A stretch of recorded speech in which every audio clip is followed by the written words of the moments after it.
Pas aksionit për zbulimin e prodhimit të paligjshëm të kanabisit mjekësor, reagimet e para janë për ndalimin edhe të prodhimit ligjor dhe të rregulluar me ligj të kësaj bime.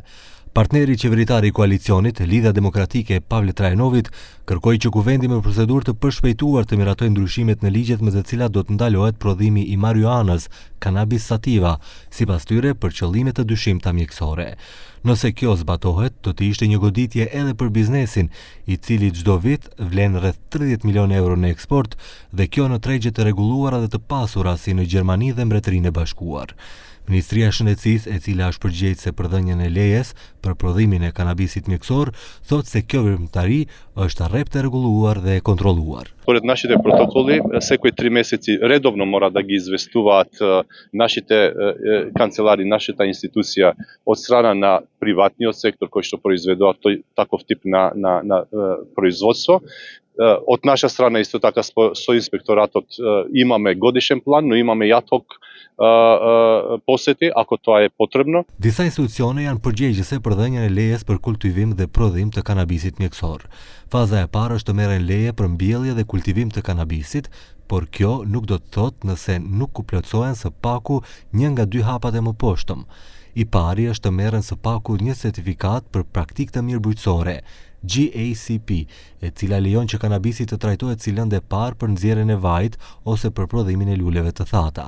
Me këtë certifikat, më pas mund të kërkohet edhe certifikata GMP, që do të thotë se lënda e parë mund të përpunohet në vaj ose në lule të thata.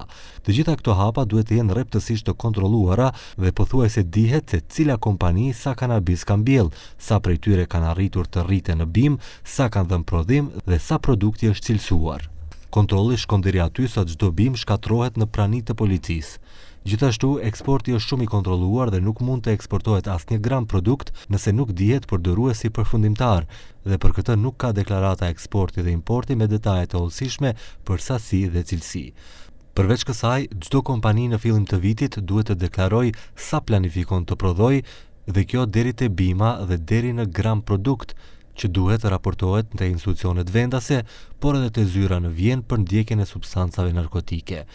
Ministri Aliu thotë se për çdo tjetër që nuk është në kompetencën e tyre, përgjegjësia i takon institucioneve të tjera. Дали излегуваат надвор и како тоа се пренесува од една во друга институција, според протоколите мора да не информираат, но ако е надвор од тие протоколи, ние не сме надлежни како институција, тоа е надлежно Министерството за внатрешни работи. Përndryshe, përdorimi i kanabisit për qëllime shëndetësore, jo rekreative, në botë vlerësohet rreth 30 miliard në vit, me parashikime që deri në vitin 2032 mund të rritet deri në 140 miliard dollar.